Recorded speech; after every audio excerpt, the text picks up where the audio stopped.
স্বামীর যত্ন নিয়েন, স্বামীর জন্য সেজে গুজে থাকিয়েন না, ওকে বাধ্য করিয়েন না নতুন জামা কাপড় কিনে দিতে।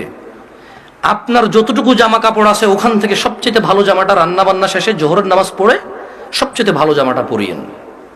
আপনার বাসায় যে অমুক তেল লাগবে তমুক তেল লাগবে চুলে দেওয়ার জন্য ওকে বাধ্য করিয়েন না। যেই তেল আছে, চুলে যদি তেল দেওয়ার অভ্যাস থাকে ওখান থেকে একটু তেল নিয়ে মাথা আছড়াই নিয়েন।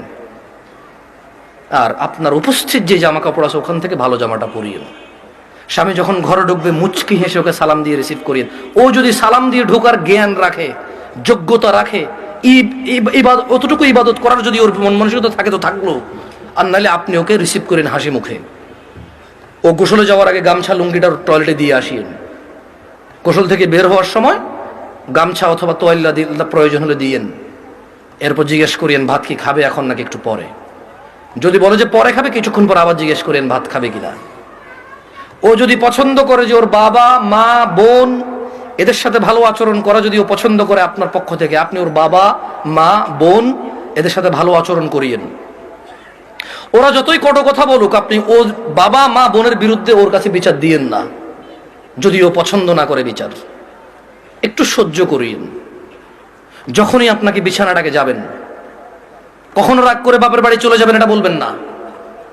ও যদি আপনাকে বলে এবার তো অনেকদিন হয়েছে যাও না, 2-1 দিন ঘুরে আসো, সমস্যা নেই, তোমার বাবা মাও তো তোমাকে দেখে না অনেকদিন। আর বাপের বাড়িতে চলে গেলে 1-2 দিনের মাথায় বলিয়েন চলে আসবো নাকি। ও যদি বলে চলে আসো, তাহলে ও যাবে অথবা আপনার বাবা এসে দিয়ে যাবে, আপনার ভাই এসে দিয়ে যাবে, অভিভাবকের মধ্যে কেউ একজন এসে দিয়ে যাবে আপনাকে। এটা আপনি খেয়াল রাখবেন। যদিও আপনার প্রতি রাগ করে, আপনি উল্টা রাগ করিয়েন না। আপনি একটু ইতস্ত হইন, একটু নার্ভাস ফিল করিয়েন। আধা ঘন্টার মধ্যে যদি ও সরি না বলে, আপনি সরি বলে আবার ওর সাথে মিলিত হয়ে যান। আপনার স্বামী যদি বোকা মানুষ হয় তাহলেও ও আপনাকে আস্তে আস্তে পছন্দ করবে ইনশাআল্লাহ। আর যেই স্বামী ভালো, সেই স্বামী সবসময় চিন্তা করে আমার বউটা যদি একটু কটু কথাও বলে, ও যদি একটু কর্কশ হয়, ও কোনো পুরুষের সাথে কথা বলে না, চরিত্র নষ্ট করে না, এমন মহিলা রেখে দেওয়া যায়, ওকে পোষা উচিত, যত্ন করা উচিত। এটা হচ্ছে বুদ্ধিমান স্বামী।